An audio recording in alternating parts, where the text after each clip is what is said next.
Cartographie mémoire et décodage d'adresse dans le 8051. Donc, en premier lieu, on va définir ce qu'est une cartographie mémoire. Donc, dans cartographie, il y a le mot carte. Donc, ça veut dire qu'on veut établir une carte qui représente tout l'espace mémoire accessible par le processeur. Donc, l'espace mémoire accessible par le processeur, il va de l'adresse 0 jusqu'à l'adresse 2 puissance n-1, avec n étant la taille du bus d'adresse du processeur.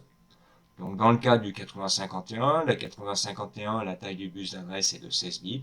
On a donc un espace adressable de 000 à FFFF. Et donc, établir une cartographie revient à spécifier pour chaque boîtier à quelle adresse, quelle sera son adresse de départ, et ensuite, compte tenu bien sûr de sa taille, quel est le nombre d'adresses qu'il va occuper dans l'espace mémoire du processeur. Ainsi, ce boîtier SRAM qui fait 4 octets, son adresse de départ va être fixée à 5000, et donc il occupera les cases 5000, 5001, 5002, 5003. Et ça, établir la cartographie, revient à faire ce dont je viens de parler ici, pour tous les composants qui seront placés dans l'espace mémoire du processeur. Donc, quelles sont les règles à respecter avant même d'établir cette cartographie? Il faut déjà faire en sorte, c'est la règle qui est incontournable, il ne faut pas que vu du processeur, à une adresse donnée, il puisse voir deux composants. Donc on ne peut pas faire en sorte que deux boîtiers mémoire soient superposés. Ensuite, il faut aussi déterminer pour chaque boîtier mémoire sa taille, de manière à déterminer la plage qu'il va pouvoir occuper. Ensuite, on peut avoir des contraintes de placement de différentes familles de mémoire. Dans certains processeurs, on peut par exemple avoir la contrainte de devoir placer une ROM dans une plage d'adresse bien spécifiée, de manière à pouvoir y stocker ces vecteurs d'adresse et d'interruption. Dans le cas du 8051, on n'a pas cette contrainte, puisqu'on va travailler dans l'espace mémoire XData, donc on n'a pas besoin d'y mettre du code. Prévoir la cartographie, c'est aussi parfois anticiper la suite, c'est-à-dire que parfois on commence déjà à disposer des composants, on va réserver une zone mémoire pour y placer les composants, et sous-entendu, on va en laisser une autre disponible en se disant peut-être qu'après je vais rajouter d'autres composants. Et puis surtout l'élément souvent essentiel qui va présider au choix de la cartographie, c'est déjà de se dire je vais essayer d'avoir un décodage le plus simple possible. Donc bien souvent c'est le décodage qui va nous imposer en quelque sorte la disposition de ces différents éléments dans l'espace mémoire du processeur. Donc au final, la cartographie mémoire, elle va servir aussi bien aux concepteurs matériels, puisque pour établir une carte électronique, pour réaliser le décodage des différents boîtiers, on aura besoin de cette cartographie. Et puis le concepteur logiciel, une fois qu'il connaîtra les adresses précises de chaque élément mémoire dans l'espace mémoire du processeur, il va donc pouvoir produire un code qui sera 100% exécutable. Donc au final, cette cartographie, c'est en quelque sorte un élément d'échange entre les concepteurs matériels et les concepteurs logiciels. Donc avant je dirais, de rentrer un peu dans les détails des décodages, il convient quand même de préciser quelque chose. Donc on va souvent manipuler deux types d'adresses. Les adresses qui sont vues par le processeur, donc on est dans cette partie-là. Et puis aussi pour un composant donné, le composant quand on le prend tout seul, on peut numéroter ces différentes cases mémoire. Donc par exemple cette mémoire de 4 octets, elle a 4 adresses qui sont en quelque sorte déterminées par les bits à 0 et à 1 dans le cas de ce boîtier à 4 octets. Donc sa première case mémoire, donc c'est les bits A0 et 1 qui sont à 0, donc l'adresse c'est 0, et on va dire que c'est le contenu 0 de la mémoire, et ainsi de suite. Donc déjà, pour accéder à une case mémoire donnée dans un boîtier mémoire, on va devoir faire deux opérations. La première chose déjà, c'est de sélectionner le boîtier. Et pour sélectionner le boîtier, on va voir qu'on va le faire au travers d'un signal qui s'appelle le chip enable ou le chip select. On utilise indifféremment ces deux appellations. Et ensuite, une fois qu'on a sélectionné le boîtier, on va sélectionner une case mémoire à l'intérieur de ce boîtier. Et c'est à ce moment-là qu'on va utiliser les fils d'adresse, par exemple dans ce boîtier qui vont de A0 à A12. Donc une fois qu'on a fait ces deux opérations, on va être en mesure de faire soit des cycles de lecture ou d'écriture dans cette case mémoire. Donc voyons maintenant comment on va fabriquer ce signal chip select. Donc je rappelle, hein, ce signal chip select, lorsqu'il est actif, il va permettre de sélectionner ce boîtier. Or, ce boîtier il va être sélectionné lorsqu'on souhaite lire ou écrire dans une case mémoire dont l'adresse se trouve à l'intérieur de cette plage mémoire qui a été réservée pour ce boîtier.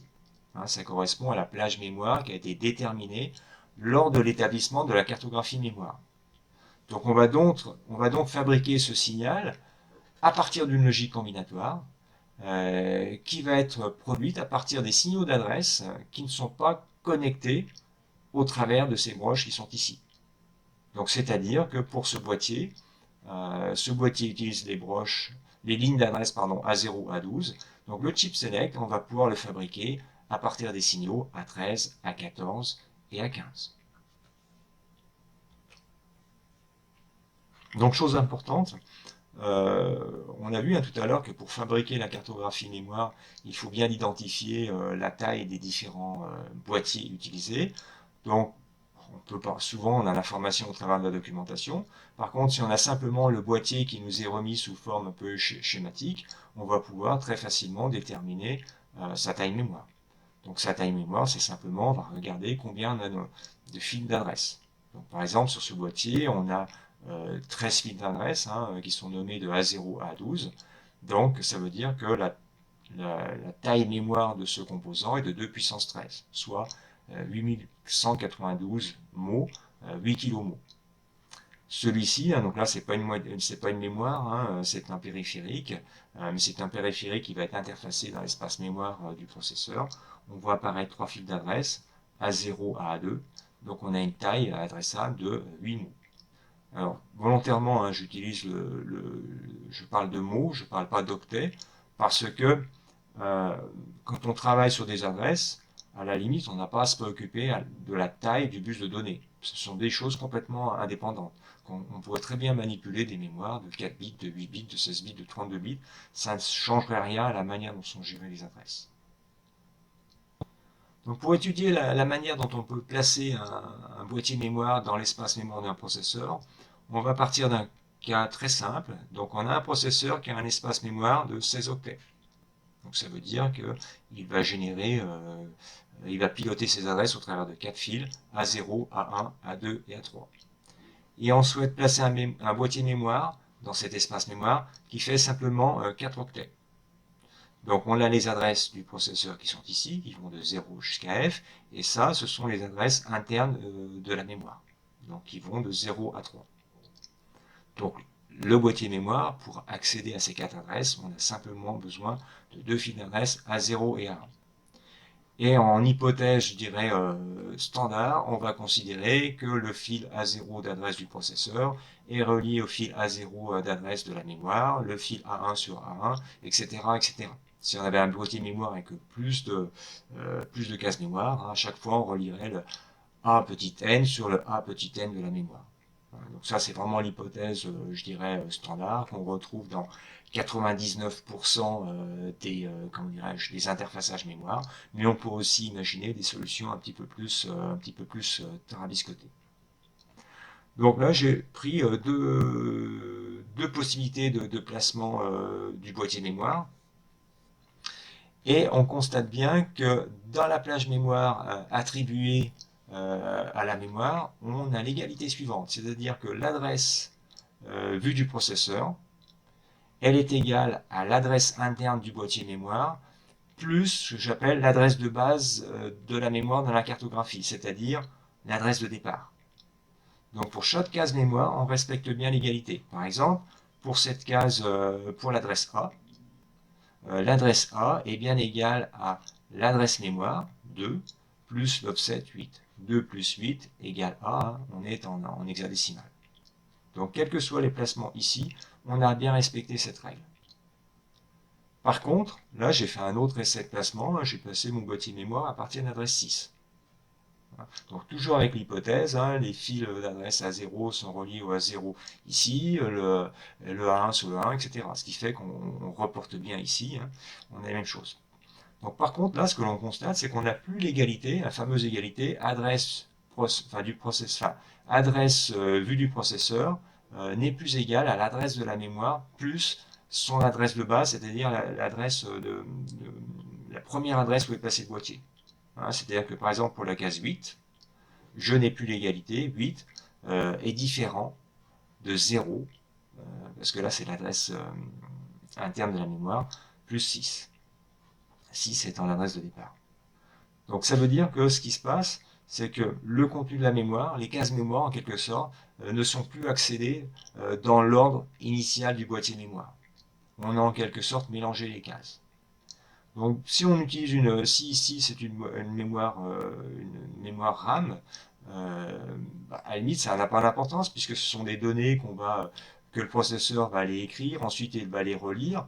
L'ordre ne va pas changer au cours du temps, hein, donc ça ne posera pas de problème. Par contre, si vous mettez une mémoire non volatile dans laquelle vous avez mis au préalable un contenu, et ben ce contenu il va être accédé dans le désordre. Donc, si vous avez par exemple mis des constantes, des chaînes de caractères, des tables de valeurs, eh bien, vous allez aller lire les choses dans n'importe quel ordre. Donc, ça ne marchera pas.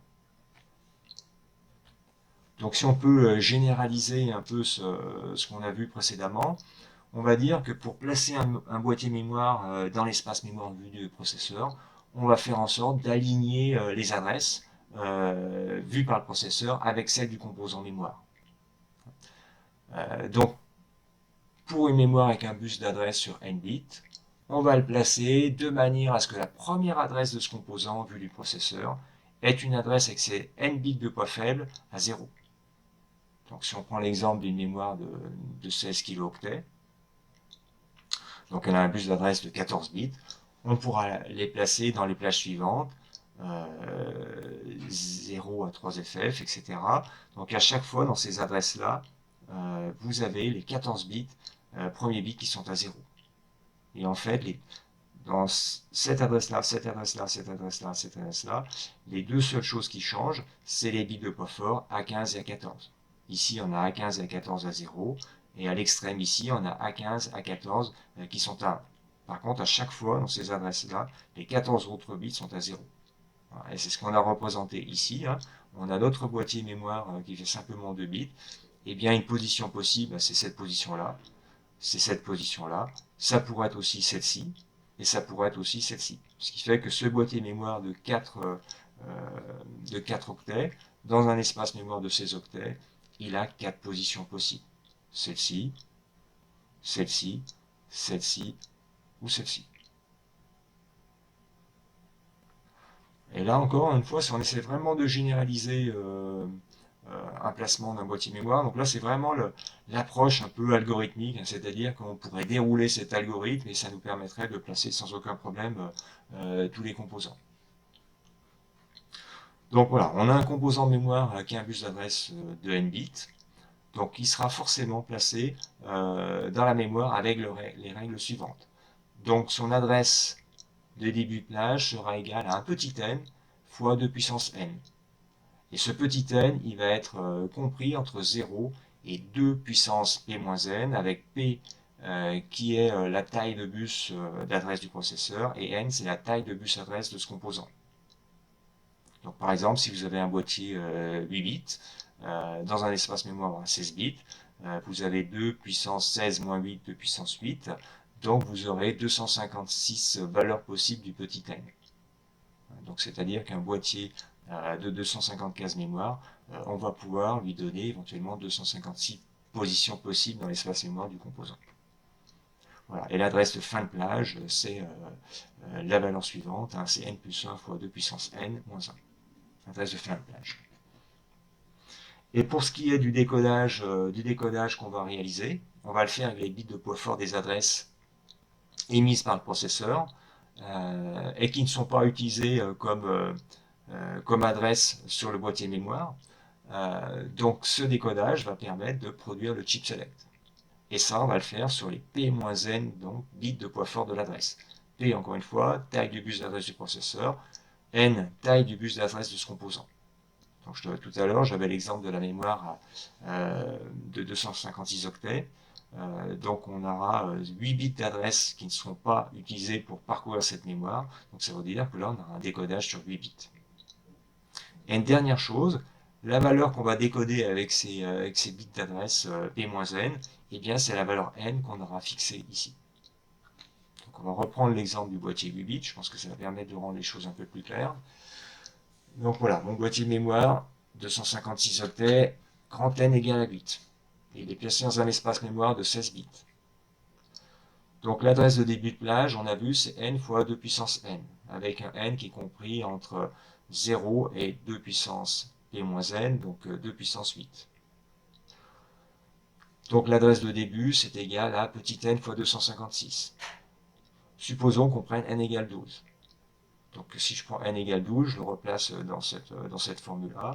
Donc mon adresse de début, c'est 3072. Donc en hexadécimal, c'est C00. On en calcule donc l'adresse de fin. On obtient CFF.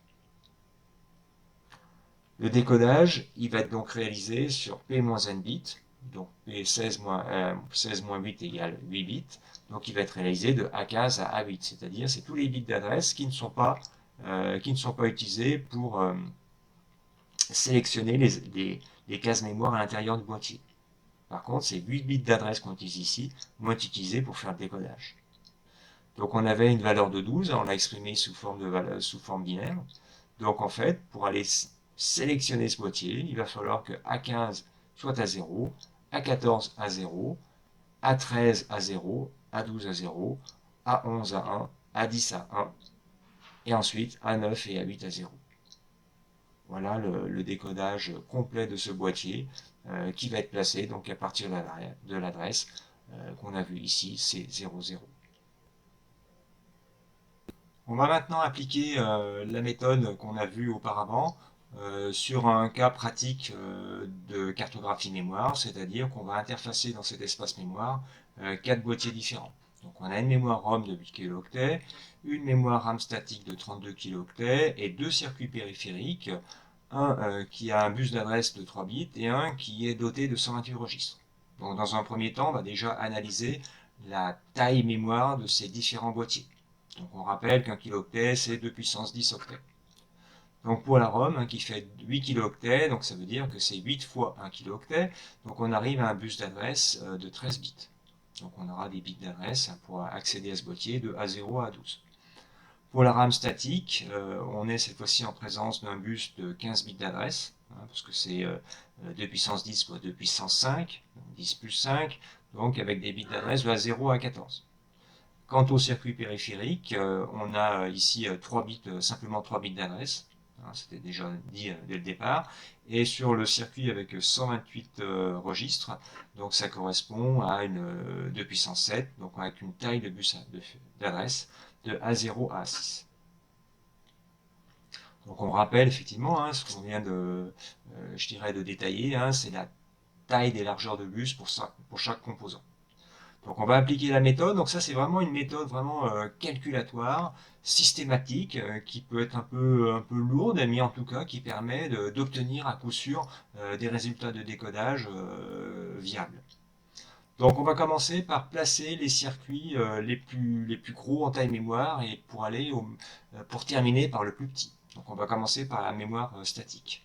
Donc mémoire statique, on a vu que sa taille de bus d'adresse c'est 15 bits. Donc grand N égale 15. Donc on en déduit son adresse de début. Son adresse de début, elle peut être égale à n fois 2 puissance 15, avec un n qui est compris entre 0 et 2. Donc là, on va la placer au tout début, on va prendre n égale 0, ce qui fait qu'on en calcule l'adresse de début, l'adresse de fin.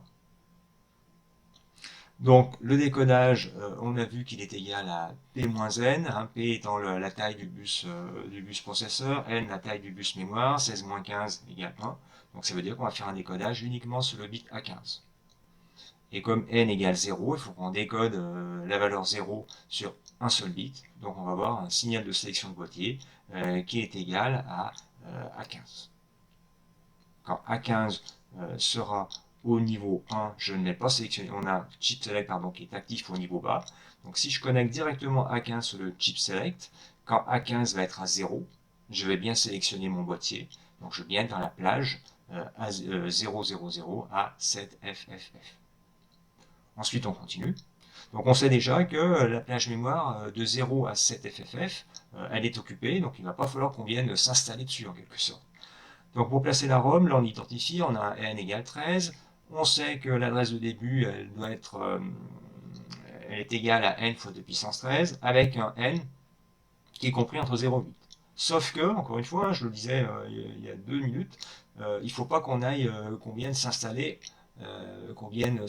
sur les adresses qui sont réservées à la mémoire SRAM.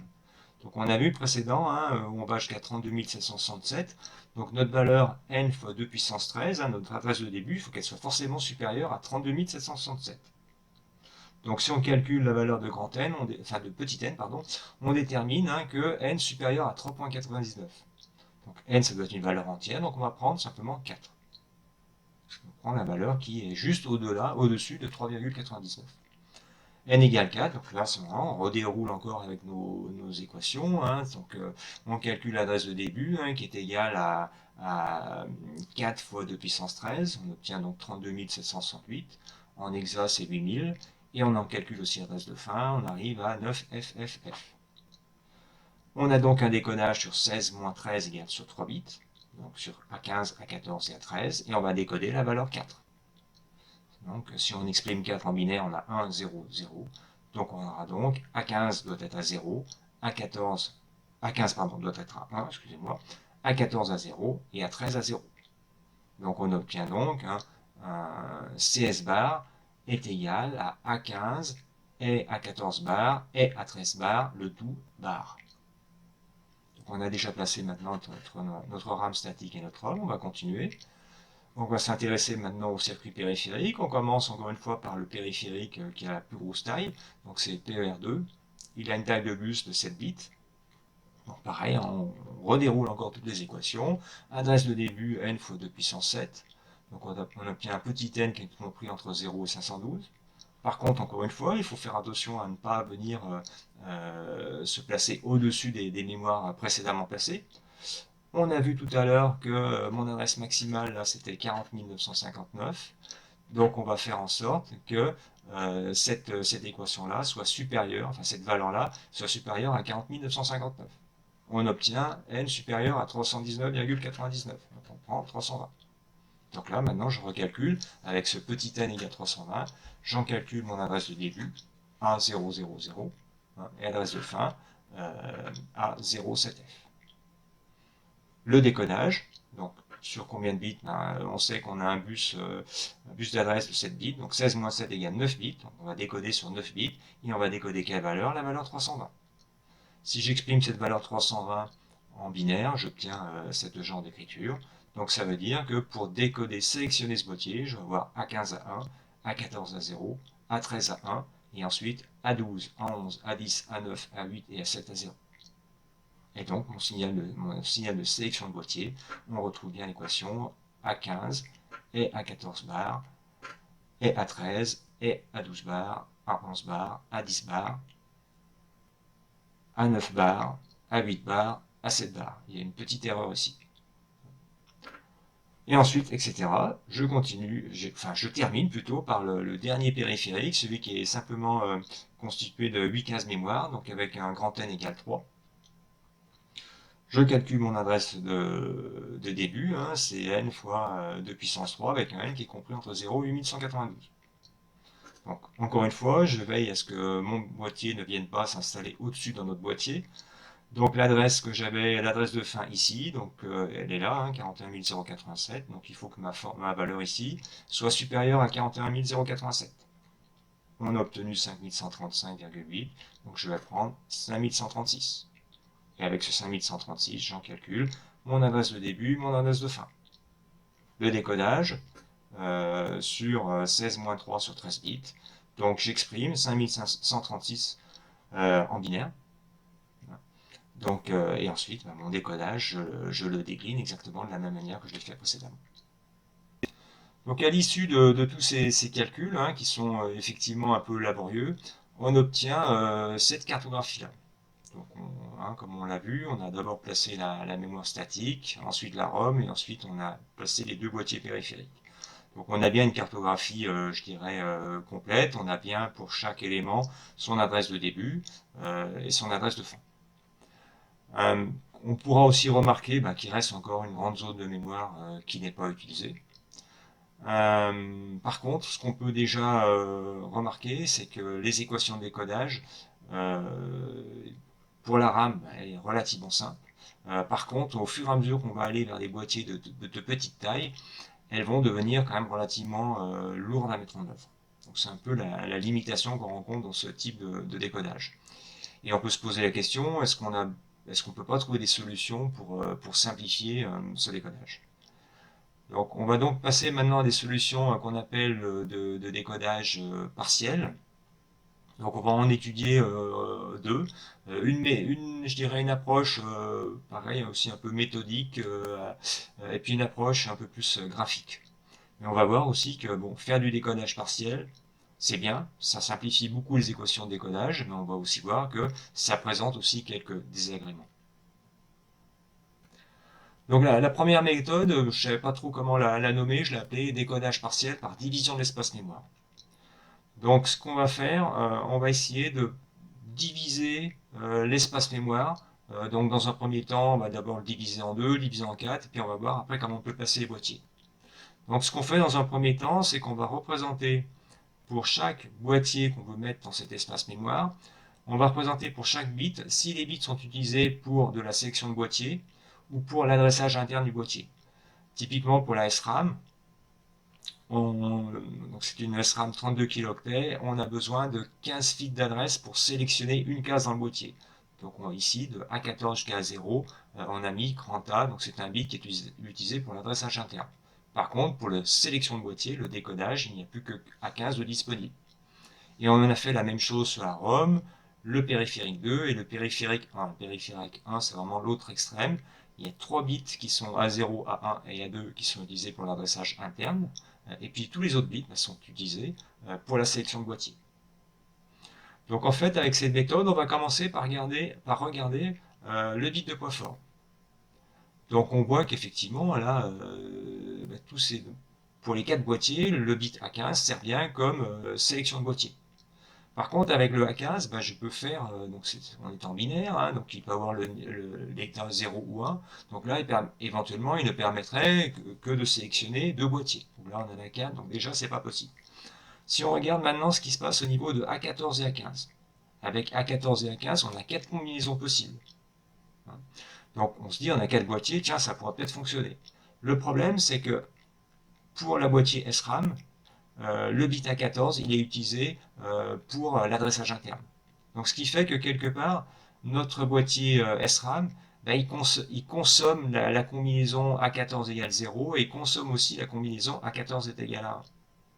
Donc ce qui fait que là, sur cette utilisation A14 et A15, on a, je vous dis, 4 combinaisons. La SRAM en consomme 2, la ROM 1, PR2 1 et PR1 1. Ce qui fait qu'on a 5 combinaisons nécessaires sur A14 et A15. Donc là, c'est pas possible, ça peut pas tenir. Donc à ce moment-là, on va se décaler encore de ce côté-là. On va regarder A15, A14 et A13. Donc A15 et A14 et A13, ça permet en binaire d'avoir 8 combinaisons possibles. Si on analyse la mémoire SRAM, A13 et A14 sont utilisés. Donc ça veut dire que là, on consomme en quelque sorte 4 combinaisons. Ensuite, là, c'est pas utilisé. Donc là, on a besoin d'une seule combinaison. Une seule ici, une seule ici. Donc on a besoin de 4, 5, 6, 7 combinaisons. Donc finalement, on s'aperçoit que en divisant l'espace mémoire en 8 zones, on va pouvoir y placer tous ces éléments. Donc celui-ci, on va consommer. Donc on a divisé l'espace mémoire en 8 zones. Donc 64 divisé par 8, ça fait des zones de 8 kilooctets. Donc ici, on va en consommer 4. Et comme par hasard, 4 x 8 égale 32, c'est normal, c'est un boîtier 32 kilooctets. Ici, on va consommer 8 kilooctets. Donc on va utiliser cet espace à plat, puisque vous voyez que le bit suivant, c'est déjà un bit qui est utilisé pour le décodage interne. Par contre, là, les boîtiers PER2 et PER1, pardon, on va s'apercevoir qu'ils vont prendre un peu plus de place que ce dont ils ont besoin. On arrive donc à cette solution de décodage en utilisant simplement les 3 bits d'adresse de poids fort, à savoir A15, A14 et A13. Et ensuite, la disposition qu'on a adoptée, l'ordre des boîtiers, hein, c'est nous qui l'avons géré à notre convenance. On va donc mettre PER2 avec la combinaison A15 à 1, A14 à 1 et A13 à 0. Ensuite, PER1 et la ROM. La RAM, la SRAM, on a vu que les deux bits A14 et A13 étaient utilisés pour le décodage des cases internes à la mémoire. Donc sur la SRAM, finalement, le décodage, on le fait uniquement avec le A15. Et là, on a choisi de mettre la SRAM sur la partie basse de la mémoire, donc avec un bit A15 qui est égal à 0. Ce qui fait que nos équations de décodage ont cette forme-là. Donc on voit bien que, notamment sur les périphériques, on a des équations de décodage beaucoup plus simples. Donc je l'ai dit tout à l'heure, hein, qui dit solution de décodage simplifiée, dit aussi quelques conséquences et on pourrait dire presque quelques désagréments. Intéressons-nous au décodage du circuit PER1. Donc, comme on l'a vu tout à l'heure, on fait un décodage, le décodage sélection de boîtier, il est fait sur les 3 bits de poids fort, c'est-à-dire A15, A14 et A13. Par contre, pour sélectionner une case mémoire à l'intérieur de ce boîtier PER1, on a besoin de 3 bits d'adresse, à savoir A0, A1 et A2. Donc on a 3 bits ici pour la sélection à l'intérieur du boîtier et 3 bits ici pour la sélection de boîtier. Par contre, là, on a 10 bits qui ne sont pas du tout utilisés. Supposons qu'on souhaite accéder à la case mémoire 0 dans ce périphérique. Donc on va mettre les bits A0, A1 et A2 à 0. Et puis là, on va sélectionner le boîtier, on va mettre la valeur 1, 1, 0. Donc pour accéder à cette case mémoire 0, finalement, quelles que soient les valeurs qui apparaissent ici, on va bien toujours sélectionner cette même case mémoire 0. Donc ça veut dire que cette case mémoire d'adresse interne 0 du registre PER1, elle est vue, elle est visible à l'adresse C000, mais aussi C008, C0010, etc., etc. Ce qui fait que du point de vue du processeur, il va voir la même case mémoire, il va la voir à plusieurs adresses différentes. Donc si on essaye de généraliser, dans le cas de ce décodage, chaque case mémoire de ce périphérique va être vue par le processeur à plusieurs adresses. Et donc toutes les adresses possibles seront égales à adresse de début de plage, hein, qui est fixée par le décodage boîtier, plus petit n fois 2 puissance n, n étant le nombre de bits pour le décodage interne du boîtier. Et avec un petit n qui va être supérieur ou égal à 0 et inférieur à 2 puissance p moins n moins m. Ça veut dire qu'en fait c'est le nombre de bits qui ne sont pas utilisés. Donc en fait on le calcule avec nombre P, c'est le nombre de bits du bus adresse du processeur, grand N, pardon, c'est le nombre de bits du bus adresse du composant, et grand M, c'est le nombre de bits utilisés pour le décodage. Donc dans notre cas ici, le processeur va pouvoir voir une case mémoire donnée aux adresses suivantes, C00 plus petit n fois 8, avec petit n qui est compris entre 0 et 1023. Donc on a bien 1024 valeurs possibles d'adresse pour accéder à une case mémoire ici. Donc la contrainte, hein, c'est que on va consommer de la mémoire. C'est-à-dire que là, notre petit périphérique de 8 octets, en fait, il va occuper toute cette zone mémoire-là. Et cette zone mémoire, elle est perdue, c'est-à-dire qu'il ne va pas falloir espérer pouvoir y mettre autre chose. Elle est complètement utilisée. Donc il faudra bien faire le distinguo quand on va réaliser la cartographie, à faire apparaître la taille vraiment physique du boîtier mémoire. Hein, donc là par exemple on n'a qu'un boîtier 8 octets. Par contre il va bien falloir faire aussi apparaître toute la zone mémoire en quelque sorte occupée par ce boîtier. Ce qui fait qu'on ne sera pas tenté de venir y mettre des boîtiers qui sont ici. Hein, donc là si on reprend l'exemple de PER1, donc il occupe bien la plage mémoire C000 à BFFF. Donc il occupe bien toute cette zone-là, mais physiquement, hein, seules les cases C000 à C007 vont être utilisées. On va dire que les adresses suivantes sont des cases mémoire qui sont en fait des copies de ce qu'il y a ici. Une deuxième solution de décodage partiel, donc c'est une méthode graphique qui est certainement la méthode la plus rapide. Mais c'est une méthode, je dirais, qui demande un petit peu d'intuition. Donc avec de l'expérience, ça va très très vite, mais quand on démarre, c'est pas forcément la méthode la plus facile d'accès. Donc cette méthode, comment est-ce qu'elle fonctionne? En fait, on va diviser notre espace mémoire en blocs élémentaires. Donc on va essayer d'avoir un découpage qui soit avec le moins d'éléments possible. Donc, et avec des blocs toujours en respectant les puissances de 2. Donc on va essayer de diviser notre espace mémoire en 2 zones, en 4 zones, en 8 zones, en 16 zones, etc. On ne va pas aller au-delà parce que si notre espace mémoire de 64 kilooctets, on le divise en par exemple 1024 zones, ça va commencer à être compliqué graphiquement à représenter tout ça. Donc là, j'ai déjà pris un bon découpage, j'ai divisé mon espace mémoire de 64 kilooctets en 16 zones. Donc j'ai fait apparaître ici les adresses de poids fort A15, A14, A13 et A12. Et pour chaque bloc, donc ces blocs de 4 kilooctets, puisque 4 x 16 égale 30, 4 x 16 égale 64, pardon, j'ai représenté les adresses de début de chaque bloc. Adresse 0, adresse 1000, 2000, 3000, 4000, etc. On est toujours en hexadécimal. Et ensuite, eh bien, on va placer les différents boîtiers de mémoire. Donc on va commencer toujours par le plus gros, qui fait 32K. Donc, encore une fois, notre contrainte, c'est toujours aligner les adresses, c'est-à-dire faire en sorte de le placer à une adresse de départ telle que les 15 bits, parce on a besoin de 15 bits d'adresse, que les 15 bits d'adresse sont à 0. Donc, sa position, c'est forcément soit ici, soit forcément ici. Donc là, on a fait le choix de le mettre sur la partie basse de la mémoire. Et au niveau du décodage, on voit que le décodage va être très très simple, puisque finalement, dans toute cette zone-là, par rapport à celle-ci, le bit qui change, c'est le bit A15. Donc ça veut dire que pour placer ce boîtier dans cette zone mémoire-là, il suffit simplement de s'assurer que A15 est égal à 0. Ensuite, on va continuer par la mémoire ROM, la mémoire de 8 kilooctets.